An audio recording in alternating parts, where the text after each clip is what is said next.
चूरू के NH 52 रामसरा टीले पर हरियाणा से आए 2 टूरिस्टों से लाठीसरियों से मारपीट, 1 दर्जन स्थानीय लोगों ने की बेरहमी। पर्यटन को बढ़ावा देने के लिए जहां सरकार और चूरू जिला प्रशासन अनेक नवाचार कर रही है, वहीं चूरू के NH 52 रामसरा टीले पर रविवार को हरियाणा से आए 2 टूरिस्टों के साथ लाठीसरियों से मारपीट करने का मामला सामने आया है। 1 दर्जन से अधिक स्थानीय लोगों के द्वारा यहां इन दोनों से बेरहमी के साथ मारपीट की वारदात को अंजाम दिया गया। ऐसा पहली बार नहीं है जब यहाँ इस तरह की वारदात हुई हो। इससे पहले भी रामसरा टीले पर घूमने आए लोगों के साथ मारपीट की घटना सामने आ चुकी है। इधर घायल दोनों युवकों को चूरू के राजकीय भरतिया जिला अस्पताल के आपातकालीन वार्ड लाया गया, जहां सदर थाना पुलिस ने घायलों के पर्चा बयान लिए हैं। दरअसल चूरू के रामसरा गांव के पास NH 52 पर एक रेतीला टीला है, जहां हाईवे की एक साइड में NHAI की जमीन पर गांव के लोगों ने कुछ दुकानें और झूले आदि लगा रखे हैं। इस रेतीले टीले पर घूमने के लिए और ऊंटों की सवारी करने के लिए बड़ी संख्या में स्थानीय और दूसरे राज्यों के लोग रुकते हैं। रविवार को हरियाणा राज्य के 20 वर्षीय साहिल और 30 वर्षीय सनी अपने दोस्तों के साथ सालासर बालाजी जा रहे थे। इस दरमियान ये लोग भी रामसरा टीला देखने के लिए रुके थे। यहाँ उनके स्थानीय लोगों से कहा सुनी हो गई। इसके बाद करीब 1 दर्जन से अधिक लोग हाथ में लाठी सरिया लेकर पहुंच गए और हरियाणा के इन युवकों के साथ मारपीट शुरू कर दी। घायलों ने बताया कि वह किसी तरह वहां से भागने भी लगे, लेकिन हमलावरों ने उनका पीछा करके मारपीट की। इस मारपीट में हरियाणा के 20 वर्षीय साहिल और 30 वर्षीय सनी घायल हो गए। दोनों घायलों को अस्पताल लाया गया, जहां उनका उपचार जारी है। सब हम हरियाणा से आए हैं और बाबा जी के दर्शन करने जा रहे थे। संडे था, सोचा दर्शन करके आ जाएंगे, सुबह वापस आ जाएंगे। रास्ते में पहले कभी ये देखे नहीं थे, तो पहली बार आए थे। सोचा कि झूला झूल लिया, आते टाइम तो अंधेरा हो जाएगा, अब झूल कर चले जाओगे, क्योंकि ख्वाहिश हो हर किसी की हुआ है। और हम 2 जने 2 बिगे साइड में ये उस पर फोटो उतरवाने लग गए, गाड़ी भी चढ़ गए। वो आते ही बस इतना तो सोचा भाई इकट्ठे आ जाएंगे, इकट्ठे झूलांगे, चारों भाई आ रहे तो इकट्ठे झूलांगे। वो आते ही थप्पड़ मारने लगे मारा बगैर उसका। वो इकट्ठे हो गए, 20-25 जने इकट्ठे हो गए। हम बैठ गए, 2 जने उस साइड बैठ गए, 2 जने उस साइड बैठ गए। वही पाछा तो राड लेकर आए मारा पाछा है। मैं उड़ा उस साइड सालासर साइड जाते हुए पेट्रोल पंप आवा है, पेट्रोल पंप का लैटरिंग में बढ़ गया। उनने क्या करया, यो भाई पाछा बैठ गया, इसका इतने मारे है, इतने मारे है। इस नाप देखने लग रहे वो कितनी चोट मार रखी है। ये जो रामसर टिब्बा है ना, इसी ही घटना है। मारपीट इसलिए करी उनकी गाड़ी पे फोटो उतरवा थे, मैं फोटो उतरा थे, हम तो झूलने आए थे, भाई पैसे दे हमारी इसके में, तो आते ही मारपीट करने लग गए। ये रामसरा टीले की घटना है, जो हरियाणा टूरिस्ट यहाँ पर आए हुए थे। उनके साथ लगभग 10-12 आदमियों ने उनके साथ मारपीट की है। 2 व्यक्ति घायल हुए हैं, जिनको सरकारी अस्पताल में लाया गया है, जो इलाज जारी है और आगे कार्रवाई की जाएगी। साहिल और सन्नी घायल है, हरियाणा की। पंखा रोड स्थित मरूधर पेट्रोल पंप पर पोष बड़ा कार्यक्रम आयोजित, पेट्रोल डीजल लेने आए लोगों को खिलाए गर्मा गर्म बड़े पकोड़े। चूरू के पंखा रोड स्थित मरूधर पेट्रोल पंप पर रविवार को मकर संक्रांति पर्व के उपलक्ष्य में पोष बड़ा कार्यक्रम का आयोजन किया गया। इस मौके पर सुबह से शाम तक पेट्रोल पंप पर ईंधन भरवाने आने वाले सभी वाहन चालकों को गर्मा गर्म बड़े पकोड़े खिलाए गए। वाहन चालकों और स्थानीय लोगों ने बड़े उत्साह के साथ पोष बड़ा का आनंद लिया। पेट्रोल पंप संचालक प्रीतम सिंह घिंटाला ने बताया कि पोष बड़ा का आयोजन हर वर्ष किया जाता है, जिसमें सभी सहयोगी मिलकर इस कार्यक्रम का आयोजन करते हैं। उन्होंने बताया कि यह आयोजन आपसी सौहार्द और सेवा भावना को प्रोत्साहित करने का एक माध्यम है। प्रमोद जांगिड़ ने बताया कि आयोजन सिर्फ एक परंपरा नहीं बल्कि श्रद्धा और धर्म का प्रतीक है। हर साल सामूहिक रूप से इसका आयोजन किया जाता है। इस मौके पर रुघाराम घिंटाला, सचिन ढूकिया, योगेंद्र शर्मा, सतवीर पूनिया समेत मरूधर पेट्रोल पंप के सभी स्टाफ ने सक्रिय भागीदारी निभाई। थोड़ा का कार्यक्रम हमारे द्वारा रखा गया है मरूधर ट्रांसपोर्ट कंपनी की ओर से। हमारे जो कस्टमर है उनके लिए पेट्रोल भरवाओ और पोष बड़े का आनंद लो, इसीलिए हमने यह कार्यक्रम रखा है। माह में पोष बड़े पकौड़ों के साथ पेट्रोल भरवाइए, आनंद लीजिए मौसम का भी साथ में। चूरू जिला जेल के सामने ऑटो को पिकअप ने मारी टक्कर, हादसे में महिला बच्चों सहित 3 लोग घायल। चूरू जिला जेल के सामने रविवार को एक पिकअप ने ऑटो को टक्कर मार दी। हादसे में ऑटो में सवार एक ही परिवार के 3 लोग घायल हो गए। घायलों को चूरू के राजकीय भरतिया जिला अस्पताल के आपातकालीन वार्ड लाया गया, जहां चिकित्सकों और नर्सिंग स्टाफ ने उनका इलाज शुरू किया। सूचना के बाद अस्पताल चौकी पुलिस ने मामले की जानकारी जुटाई। अस्पताल चौकी पुलिस से शाम 5 बजे मिली जानकारी के मुताबिक रामगढ़ से एक परिवार ऑटो में अपने ननिहाल खींवासर जा रहा था, तभी जिला जेल के सामने एक पिकअप ने ऑटो को टक्कर मार दी। ऑटो में परिवार के 5 लोग सवार थे, जिनमें से 40 वर्षीय आशिक, 37 वर्षीय फातिमा और 9 साल का महबूब घायल हो गए। घायलों को निजी वाहन से जिला अस्पताल के आपातकालीन वार्ड लाया गया। इधर पिकअप ड्राइवर हादसे के बाद पिकअप सहित मौके से फरार हो गया। बहरहाल घायलों का अस्पताल में इलाज चल रहा है। टाउन हॉल में आयोजित हुआ मुख्यमंत्री रोजगार उत्सव, युवाओं को मिले नियुक्ति पत्र, जिले के विकास कार्यों का हुआ लोकार्पण और शिलान्यास। चूरू जिला मुख्यालय स्थित मातुश्री कमला गोयनका टाउन हॉल में रविवार को जिला स्तरीय मुख्यमंत्री रोजगार उत्सव का आयोजन हुआ। कार्यक्रम में विधायक हरलाल सारण, जिला कलेक्टर अभिषेक सुराणा सहित अतिथियों ने नवनियुक्त कर्मचारियों को नियुक्ति पत्र तथा वेलकम किट प्रदान किए। इस मौके पर मुख्यमंत्री भजनलाल शर्मा ने चूरू जिले के 13 कार्यों का वर्चुअल लोकार्पण तथा 105 कार्यों का शिलान्यास किया। जिले के 244 नवनियुक्त कार्मिकों को नियुक्ति पत्र प्रदान किए गए।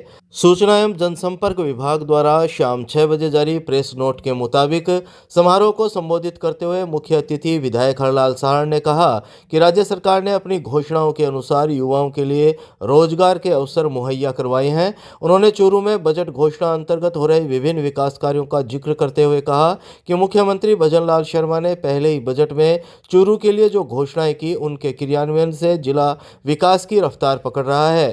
कृषि महाविद्यालय के लिए 110 बीघा भूमि आवंटित की गई। ROB, RUB, GSS, ring road सहित समस्त कार्य होने से चूरू विकास की ओर उन्मुख होगा। चूरू प्रधान दीपचंद राहड़ ने राज्य सरकार की विभिन्न योजनाओं और चूरू जिले में हो रहे विकास कार्यों की चर्चा की। विशिष्ट अतिथि बसंत शर्मा ने कहा कि मुख्यमंत्री भजनलाल शर्मा के नेतृत्व में युवाओं को रोजगार देने की दिशा में नए आयाम स्थापित किए जा रहे हैं।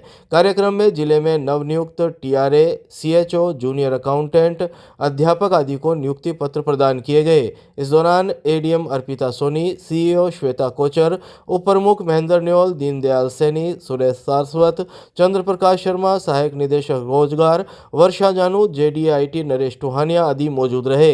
संचालन शिव कुमार शर्मा ने किया। पंखा रोड स्थित मंडेलिया हाउस ब्लॉक कांग्रेस कार्यालय में युवा कांग्रेस की प्रेस वार्ता, प्रवक्ता खोज कार्यक्रम यंग इंडिया के बोल की दी जानकारी। चूरू जिला मुख्यालय के पंखा रोड स्थित मंडेलिया हाउस ब्लॉक कांग्रेस कार्यालय में रविवार को युवा कांग्रेस ने प्रेस वार्ता की। प्रेस वार्ता में यंग इंडिया के बोल कार्यक्रम की जानकारी दी गई। प्रेस वार्ता में प्रदेश युवा कांग्रेस के प्रदेश सचिव और चूरू जिला प्रभारी जयदत्त जांगिड़ ने शाम 4 बजे करीब जानकारी देते हुए बताया कि यंग इंडिया के बोल प्रवक्ता खोज कार्यक्रम की चूरू में शुरुआत की गई है। इस वर्ष यंग इंडिया के बोल के 5वें संस्करण का मुख्य फोकस नशे की समस्या और बेरोजगारी से निपटने में विफलता पर होगा। उन्होंने बताया कि इस प्रतियोगिता के लिए आवेदन प्रक्रिया 15 दिसंबर 2024 से IYC ऐप के माध्यम से शुरू होगी। इच्छुक प्रतिभागियों को इन दोनों मुद्दों पर अपने वीडियो प्रस्तुत करने होंगे।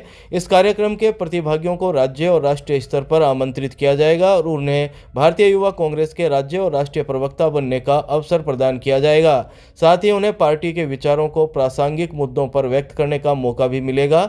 युवा कांग्रेस नेता हर्ष लांबा ने क्षेत्र के युवाओं से अपील करते हुए इस कार्यक्रम में बड़ी संख्या में भाग लेने का आह्वान किया। उन्होंने कहा कि सरकार को बेरोजगारी और नशे की समस्या को नियंत्रित करने के लिए प्रभावी कदम उठाने पर मजबूर करें।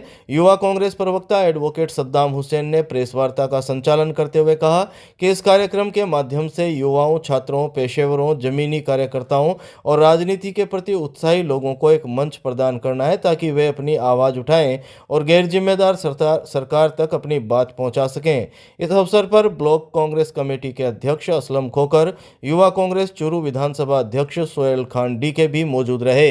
आज भारतीय युवा कांग्रेस की ओर से एक प्रेस कॉन्फ्रेंस का आयोजन किया गया है। भारतीय युवा कांग्रेस की ओर से एक कैंपेन का संचालन किया जा रहा है, यंग इंडिया के बोल।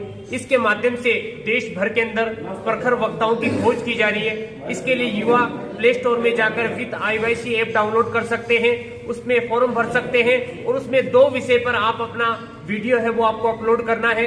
देश में निरंतर बढ़ती महंगाई और देश के अंदर नशे के दुष्प्रभाव, इन दोनों विषय पर आपको वीडियो बना के उस फोरम में अपलोड करना है। उसके उपरांत आपका जिला स्तर पर, राज्य स्तर पर और राष्ट्रीय स्तर पर आधिकारिक प्रवक्ता बनने का आपको अवसर प्रदान किया जाएगा। इस अभियान का आज हमने चूरू जिले में शुभारंभ किया है। इस अभियान का अधिक से अधिक प्रचार प्रसार हो और सभी युवाओं को उचित अवसर मिले, इसके लिए आज हमने प्रेस कॉन्फ्रेंस का आयोजन किया है। जिला युवा कांग्रेस की ओर से स्थानीय ब्लॉक कांग्रेस कार्यालय मंडेली हाउस में एक प्रेस वार्ता का आयोजन किया गया, जिसमें यंग इंडिया के बोल के आधार पर प्रवक्ताओं की जो देश भर से अलग अलग स्टेट से अलग अलग जिलों से बनकर के आएंगे, उनके बारे में यह चर्चा की गई थी। साथ ही जिले भर से फार्म भरवाए जाएंगे और उनको राहुल गांधी जी के सामने प्रेजेंटेशन देने का मौका दिया जाएगा और उसमें प्रवक्ताओं को छांट करके नेशनल लेवल पर बोलने का मौका मिलेगा। इसी संदर्भ में हमने आज प्रेस वार्ता का आयोजन किया था। जो साथी यूथ कांग्रेस में चुनाव लड़ने से वंचित रह गए थे, जो अपने आप को नेता नहीं बना पाए थे, उन साथियों के लिए यंग इंडिया बोल सीजन 5 लेके आए। हम सब चाहते हैं कि वो सभी साथी हमारे साथ में आएँ और यूथ कांग्रेस में प्रवक्ता बन करके अपने साथियों की आवाज़ उठाएं, किसानों की, नौजवानों की, महिलाओं की, और अपने उन भाइयों के हकों के लिए लड़े जो लोग सरकार के खिलाफ या सरकार की किसी अव्यवस्था से वंचित हैं। सरदार शहर में नगर परिषद के सफाई कर्मचारी से मारपीट के बाद गंभीर हालत में लाया गया चूरू जिला अस्पताल। चूरू जिले के सरदार शहर में नगर परिषद के सफाई कर्मचारी से रविवार को हुई मारपीट के बाद घायल को चूरू के राजकीय भरतिया जिला अस्पताल के आपातकालीन वार्ड लाया गया, जहां चिकित्सकों और नर्सिंग स्टाफ के द्वारा उसका इलाज शुरू किया गया। अस्पताल में सरदार शहर नगर परिषद आयुक्त प्रदीप कुमार मीणा ने शाम 4 बजे करीब बताया कि रविवार को सरदार शहर नगर परिषद की टीम कनिष्ठ अभियंता सीताराम मीणा के नेतृत्व में चाइनीज मांझे को बेचने वालों के खिलाफ कार्रवाई करने गई थी। टीम सरदार शहर के वार्ड 28 में छगनलाल नाई के घर कार्रवाई करने गई। कार्रवाई के दौरान छगनलाल नाई के परिवार के सदस्य और महिलाओं ने टीम के सदस्यों पर ईंट, पत्थर व लकड़ी के डंडों से हमला कर दिया। हमले में नगर परिषद का सफाई कर्मी हरिहर सैनी के मुंह, आंख और नाक पर गंभीर चोट आई, जिसे पहले सरदार शहर के अस्पताल और अब चूरू के राजकीय भरतिया अस्पताल लाया गया है। अस्पताल के आपातकालीन वार्ड में घायल सफाई कर्मी का इलाज जारी है, जहां चिकित्सकों ने घायल के एक्सरे और सीटी स्कैन आदि की जांचें करवाई है। स्वामी विवेकानंद की प्रतिमा पर किए पुष्प अर्पित। राजकीय लोहिया कॉलेज में एबीवीपी ने मनाई विवेकानंद जयंती। चूरू के राजकीय लोहिया कॉलेज में अखिल भारतीय विद्यार्थी परिषद द्वारा रविवार को स्वामी विवेकानंद की 162वीं जयंती पर उनकी प्रतिमा पर पुष्प अर्पित किए और विवेकानंद वाटिका में सफाई कर स्वच्छता का संदेश दिया। जिला संयोजक कुलदीप जागावत ने कहा कि एबीवीपी स्वामी विवेकानंद को अपना आदर्श मानती है और उनके विचारों पर काम करती है। उन्होंने युवाओं को अनुशासन और दृढ़ संकल्प से कार्य करने का आह्वान किया। विभाग संयोजक लक्ष्मण प्रजापति ने युवाओं से अपील करते हुए कहा कि वे स्वामी विवेकानंद के विचारों को पढ़ें और उनसे प्रेरणा लेकर राष्ट्र निर्माण में योगदान दें। प्रांत कार्य समिति सदस्य नीरज चौधरी ने कहा कि स्वामी विवेकानंद ने अपने आध्यात्मिक ज्ञान से युवाओं को यह संदेश दिया कि भारत की संस्कृति का संवर्धन ही देश के पुनर्निर्माण का मार्ग है। उन्होंने युवाओं से भारत के पुनर्निर्माण के लिए सतत प्रयास करते रहने का आह्वान किया। इस मौके पर युवाओं ने स्वामी विवेकानंद के आदर्शों को लेकर जय घोष लगाए और उनके विचारों को आत्मसात करने का संकल्प लिया। जैन श्वेतांबर स्कूल में यूथ फेयर का आयोजन। जिला कलेक्टर अभिषेक सुराणा ने विद्यार्थियों को दिया कैरियर संबंधी मार्गदर्शन। चूरू के श्री जैन श्वेतांबर तेरापंथी बाल विहार विद्यालय द्वारा स्वामी विवेकानंद की जयंती के उपलक्ष्य में यूथ फेयर 2025 का आयोजन बड़ी धूमधाम से किया गया। कार्यक्रम का शुभारंभ कार्यक्रम के मुख्य अतिथि और जिला कलेक्टर अभिषेक सुराणा, विद्यालय प्रबंध समिति अध्यक्ष डॉक्टर सूरजमल सुराणा, सचिव आनंद बालाण, प्रधानाचार्य प्रेम सिंह राठौड़, विद्यालय कार्यकारिणी समिति सदस्य अजय शर्मा, रचना कोठारी, प्रभु सिंह गौड़, रविंद्र सिंह शेखावत और लेखाकार सुरेश शर्मा ने विद्या की देवी मां सरस्वती, भगवान गणेश और स्वामी विवेकानंद के समक्ष दीप प्रज्वलित कर किया। जिला कलेक्टर अभिषेक सुराणा ने छात्र छात्राओं से उनके द्वारा तैयार मॉडलों के संबंध में सूचना प्राप्त की तथा उनसे प्रश्न भी पूछे। उन्होंने विद्यार्थियों को कैरियर मार्गदर्शन संबंधी प्रेरणा देते हुए कृषि एवं स्वरोजगार हेतु प्रोत्साहित किया।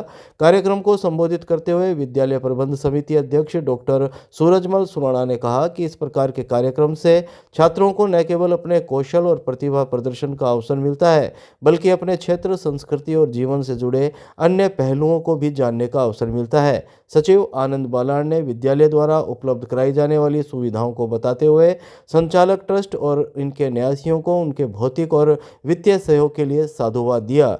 प्रधानाचार्य प्रेम सिंह राठौड़ ने बताया कि विद्यालय इस प्रकार के आयोजन समय समय पर करवाता है, जिसके माध्यम से छात्र छात्राओं को विभिन्न क्षेत्रों में अपनी प्रतिभा और प्रवीणता दर्शाने का अवसर मिलता है। इस मौके पर कक्षा 3 से 12 तक के विद्यार्थियों ने खेल और मनोरंजन, आर्ट एंड क्राफ्ट गैलरी, शिक्षा संबंधी model, gratitude corner, career counselling corner, Bharat के महान व्यक्तित्व के जीवन और कार्य आधारित मॉडल, चूरू और उसके इतिहास स्थल आधारित मॉडल, विजन बोर्ड, गैर शैक्षणिक गतिविधियों को दर्शाने वाले मॉडल सहित अल्पाहार व्यवस्था हेतु भी छात्र छात्राओं द्वारा विभिन्न स्टॉल लगाई गई। किसी स्टॉल ने जहां आगंतुकों को भारत के उत्तर से दक्षिणी छोर को जोड़ने वाली संस्कृति से परिचित करवाया, तो किसी ने योग और जीवन मूल्यों की शिक्षा से जोड़ा। एक ही मंच पर आयोजित इन विविधताओं ने अतिथियों, आगंतुकों और विद्यार्थियों को कार्यक्रम से प्रारंभ से अंतिम क्षण तक रोके रखा। शिक्षण एवं प्रशिक्षण से संबंधित प्रस्तुत 170 मॉडलों के द्वारा विद्यार्थियों ने विषय विशेषज्ञों के सानिध्य में विज्ञान, सामाजिक विज्ञान, गणित, अंग्रेजी, हिंदी, संस्कृत, वाणिज्य आदि के विभिन्न उपकरणों को सरलता से समझने और उपयोग करने के तरीके बताए।